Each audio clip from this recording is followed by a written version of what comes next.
Susmita's audio multiverse presents Bibhutibhushan বন্দ্যোপাধ্যায়ের অন্নপ্রাশন। খোকার অবস্থা শেষ রাত হইতে ভালো নয়।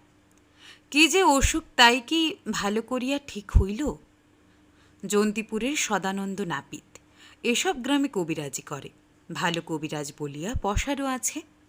সে বলিয়াছিল সান্নিপাতিক জ্বর। মহেশ ডাক্তারের কম্পাউন্ডার 1 টাকা ভিজিটে রোগী দেখে। সে বলিয়াছিল ম্যালেরিয়া। মহেশ ডাক্তারকে আনিবার মতো সঙ্গতি থাকিলে এতদিনে তাহাকে আনা হইত। কাল বৈকালে যে আনা হইয়াছিল সে নিতান্ত প্রাণের দায়ে। খোকা ক্রমশ খারাপের দিকে যাইতেছে দেখিয়া খোকার মা কান্নাকাটি করিতে লাগিল। পাড়া সকলেই মহেশকে আনিবার পরামর্শ দিল। পরিবারের গায়ের একমাত্র সোনার অলঙ্কার মাকড়ে জোড়াটা বাধা দিয়া 8টা টাকা কেশব ঘোড়ার গাড়ির ভাড়া ও ভিজিটেই ডাক্তারের পেছনে দিয়েছে। তবুও তো ওষুধের দাম বাকি আছে। নিতান্ত কম্পাউন্ডার বাবু এখানে ডাকডুক পান, সে খাতিরেই টাকা 2 আন্দাজ ওষুধের বিলটা 1 হপ্তার জন্যে বাকি রাখিতে রাজি হইয়াছেন। এই তো গেল অবস্থা। মহেশ ডাক্তার বলিয়া গিয়াছেন কোনো আশা নাই। অসুখ আসলে নিউমোনিয়া। এতদিন যাতা চিকিৎসা হইয়াছে। রাতটা যদি বা কাটে, কাল দুপুরে ক্রাইসিস কাটাবার সম্ভাবনা কম। কেশব এ কথা জানিত, কিন্তু স্ত্রীকে জানায় নাই। শেষ রাত্রের দিকে যখন খোকার হিক্কা আরম্ভ হইল, খোকার মা বলিল, ওগো, খোকার হিক্কা উঠছে, একটু ডাবের জল দিলে হিক্কাটা সেরে যাবে এখন। জল দেয়া হইল। হেঁচকি ক্রমশই বৃদ্ধি পাইতে লাগিল, কমিবার নামটিও করে না। অতটুকু কচি বালকের সে কি ভীষণ কষ্ট! একবার হেঁচকি তুলিতে তার ক্ষুদ্র দুর্বল বুকখানা যেন ফাটিয়া যাইতেছে, আর তার কষ্ট দেখা যায় না। তখন কেশবের মনে হইতেছিল, হে ভগবান, তুমি ওর রোগ সারিয়ে দাও। কচি ছেলের এ কষ্ট চোখের উপরে আর দেখিতে পারিনি। সূর্য উঠিবার পূর্বেই খোকা মারা গেল। কেশবের স্ত্রী কাঁদিয়া উঠিতেই পাশের বাড়ি হইতে প্রৌঢ়া বারুজ্জে গিন্নি ছুটিয়া আসিলেন। তার সঙ্গে তার 3 মেয়ে আসিল। সামনের বাড়ির নববিবাহিতা বধূটিও আসিল। বধূটি বেশ। আজ মাস 2 বিবাহ হইয়াছে, কিন্তু খোকার অসুখের সময় 2 বেলা দেখাশোনা করা, রোগীর কাছে বসিয়া খোকার মাকে স্নানাহারের অবকাশ দেয়া, নিজের বাড়ি হইতে খাবার করিয়া আনিয়া খোকার মাকে খাওয়ানো। ছেলে মানুষ বউয়ের কাণ্ড দেখিয়া সবাই অবাক। এখন সে আসিয়া কাঁদিয়া আকুল হইল। বড় নরম মনটা। 10 মাসের ছেলে মোটে, শ্মশানে লইয়া যাইবার প্রয়োজন নাই। খোকাকে কাঁথা জড়াইয়া কেশব আগে আগে চলিল। তার সঙ্গে পাড়ার আরও 3-4 জন লোক। ঘন বাঁশবাগান ও বনের মধ্যে সুড়িপথ। এত সকালে এখনও বনের মধ্যে রৌদ্র প্রবেশ করে নাই। হেমন্তের শিশির সিক্ত লতাপাতা। ঝোপঝাপ হইতে একটা আর্দ্র অস্বাস্থ্যকর গন্ধ বাহির হইতেছে। ওপাড়ার সতু বলিল, আর বেশি দূর গিয়ে কি হবে, কি বলো রজনী খুড়ো? এখানেই। কেশব বলিল, আর একটু চলো বিলের ধারে। বিলের ধারে ঘন বাঁশবনের মধ্যে গর্ত করিয়া কাঁথা জড়ানো শিশুকে পুঁতিয়া ফেলা হইল। 10 মাসের দিব্যি ফুটফুটে শিশু। কাঁথা হইতে গোলাপ ফুলের মতো ছোট মুখখানি বাহির হইয়া আছে। মুখখানিতে ছোট্ট একটুখানি মনে হইতেছে যেন ঘুমাইয়া পড়িয়াছে। কেশবের কুলেই ছেলে। গর্তের মধ্যে পুঁতিবার সময় সে বলল, গাটা যেন এখনো গরম রয়েছে। রজনী খুড়ো ইহাদের মধ্যে প্রবীণ। তিনি বলিলেন, আহা, ওসব ভেবো না। সতু, নাও না ওর কুল থেকে। ওর কুলে কি বলে রেখে দিয়েছ? গর্তে মাটি চাপানো হইল। কেশব অবাক নয়নে গর্তের মধ্যে যতক্ষণ দেখা যায় চাহিয়া রহিল।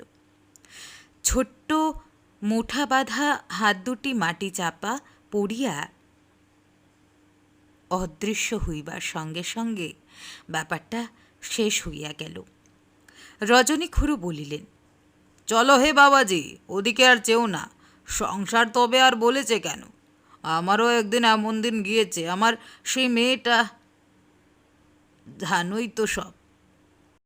আজ আবার তোমার মনিব বাড়ির কাজ, তোমায় তো সেখানে থাকতে হবে। দেখো তো দিন বুঝে আজই। কাজটা সাঙ্গ হইয়া গেল খুব সকালেই। বাড়ি যখন ইহারা ফিরিল তখন সবে রৌদ্র উঠিয়াছে। একটু পরে সান্যাল বাড়ি হইতে লোক আসিল কেশবকে ডাকিতে। বলিল, আসুন মৌরি মশাই, বাবু ডাকছেন। তিনি সব শুনেছেন। কাজকর্ম করলে মনটাকে ভুলে থাকবেন, সেই জন্য ডেকে নিয়ে যেতে বলে দিলেন। আজ সান্যাল বাড়ির মেজবাবুর ছেলের অন্নপ্রাশন। সান্যালেরা গ্রামের জমিদার না হইলেও খুব সম্পন্ন গৃহস্থ বটে, পয়সাওয়ালা ও বর্ধিষ্ণু। এই অঞ্চলে প্রতিপত্তিও খুব। পাশাপাশি ৮-১০খানা গ্রামে এমন চাষি প্রায় নেই যে সান্যালদের কাছে হাত পাতে নাই। কেশব বলিল, চলো যাচ্ছি। এ বাড়িতে একটু শান্ত করে যাই। মেয়ে মানুষ বড্ড কান্নাকাটি করছে। সান্যালেরা লোক খুব ভালো। বৃদ্ধ সান্যাল মশাই কেশবকে দেখিয়া বলিলেন, আরে এসো এসো কেশব। আহা, সব শুনলাম। তা কি করবে বলো? ও দেবকুমার শাপভ্রষ্ট হয়ে এসেছিল। কি রূপ! তোমার অদৃষ্টে থাকবে কেন? যেখানকার জিনিস সেখানে চলে গিয়েছে। তার ভেবো না, কাজকর্মে থাকো, তবুও একটা অন্যমনস্ক থাকবে। দেখো গিয়ে বাড়ির মধ্যে ভাতের উনুনগুলো কাটা হচ্ছে কি না। বৌমাকেও আনতে পাঠাচ্ছি, তিনিও এসে দেখাশোনা করুন। কাজের বাড়ি ব্যস্ত থাকবেন। মোটরে কুড়িয়া এক দল মেয়ে পুরুষ কুটুম্ব আসিল। শহরের লোক। মেয়েদের গহনার বাহার নাই, সেসব বালাই উঠিয়া গিয়াছে।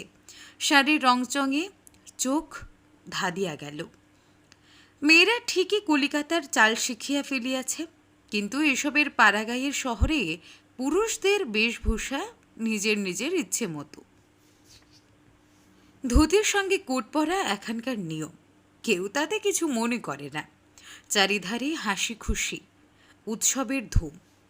কেশবের মনের মধ্যে কোথায় যেন একটা প্রকাণ্ড বড় ফাঁক। এদের হাসি খুশির মধ্যে তার মিল খাইতেছে না। আচ্ছা, এদের মধ্যে কেউই বোধহয় জানে না তার আজ সকালে কি হইয়া গিয়াছে। একটি ভদ্রলোক 4 বছরের একটি ছেলেকে সঙ্গে লইয়া গাড়ি হইতে নামিলেন। বেশ সুন্দর ফুটফুটে ছেলেটি, গায়ে রাঙা সিল্কের জামা, কোচনো ধুতি পরনে, এতটুকু ছেলের পায়ে রাঙা মখমলের উপর জরির কাজ করা জুতো। কি সুন্দর মানাইয়াছে। কেশবের ইচ্ছা হইল ছুটিয়া গিয়া ভদ্রলোকটিকে বলে, শুনুন মশাই, আমারও একটি ছেলে ছিল, অবিকল এমনটি দেখতে। আজ সকালে মারা গেল। আপনার ছেলের মতোই তার গায়ের রং। কেশব একবার নবীন সরকারকে গিয়া বলিবে, গুমস্তামশাই, আমার খোকাটি মারা গিয়েছে আজ সকালবেলা। ফুটফুটে খোকাটি বড় কষ্ট দিয়ে গিয়েছে। নবীন সরকার নিশ্চয়ই আশ্চর্য হইয়া যাইবে। বলো কি কেশব, তোমার ছেলে আজ সকালে মারা গিয়েছে, আর তুমি ছুটোছুটি করে এখানে কাজ করে বেড়াচ্ছ? আহা হা, তোমার ছেলে! আহা, তাই তো। কিন্তু কেউ কিছু জানে না। কেশব তো কাহাকেও কিছু বলিবে না।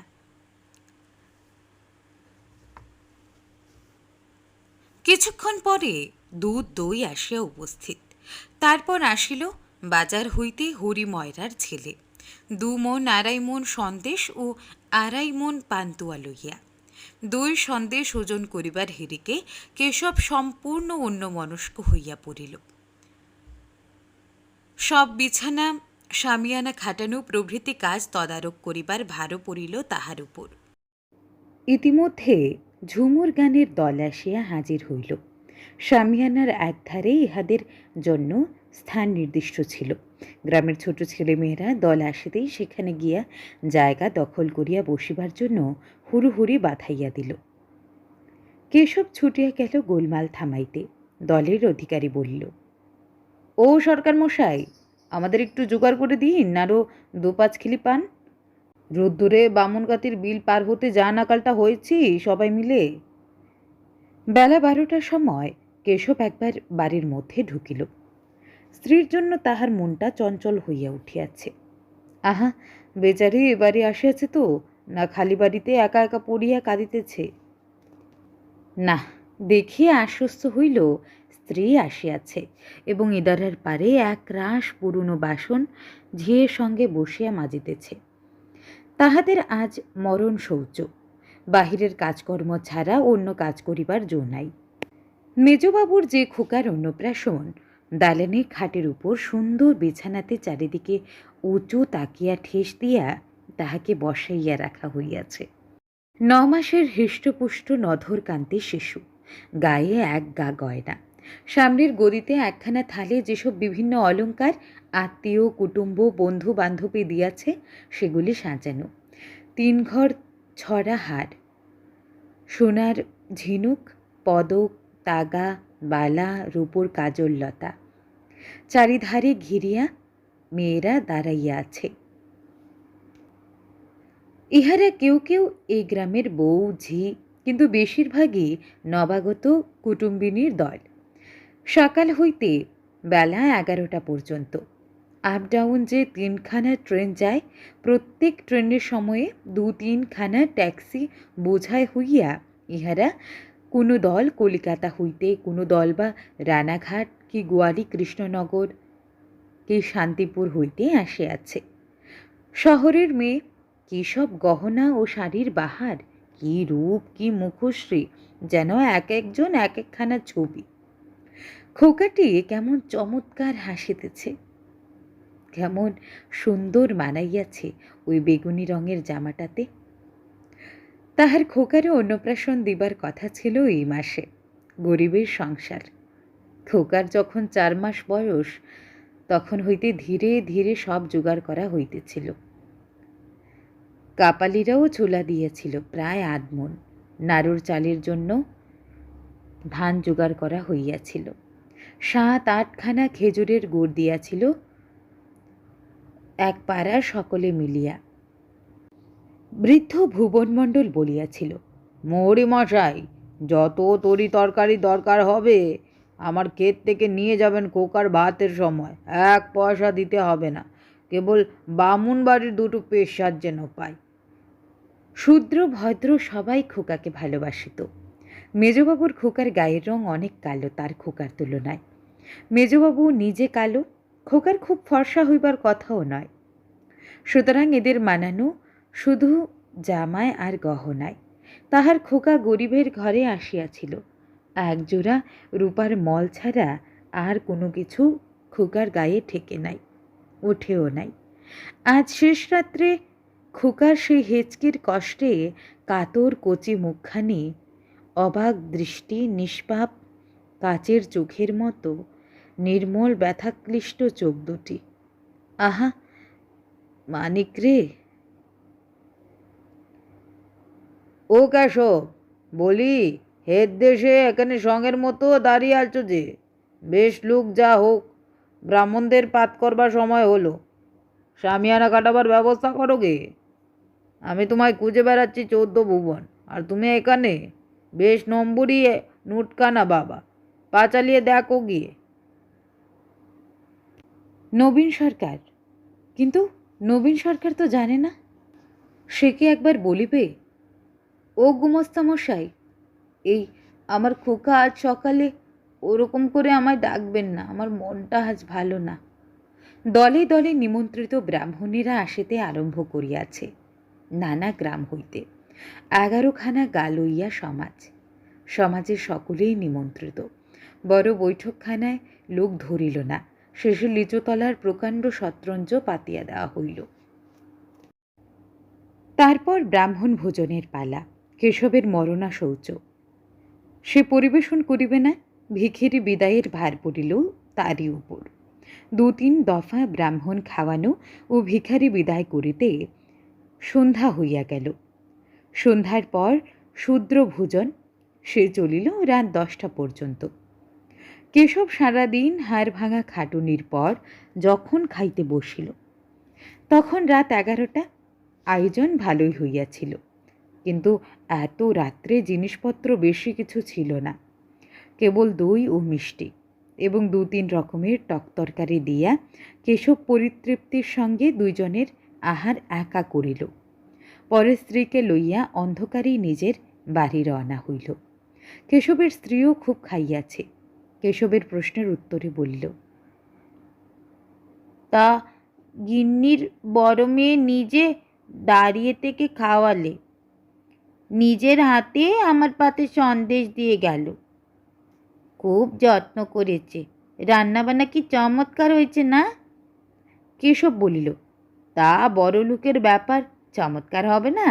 নয়তো এমন অসময়ে কপি কোথা থেকে এই পাড়াগায়ে আসে বলো দেখি? পেয়েছিলে কপির তরকারি? তার পাইনি, 2-1 বার দিয়েছে আমার পাতে। হ্যাঁ গা, এখন কপি কোত্থেকে আনালে? কলকাতায় কি 12 মাস কপি মেলে?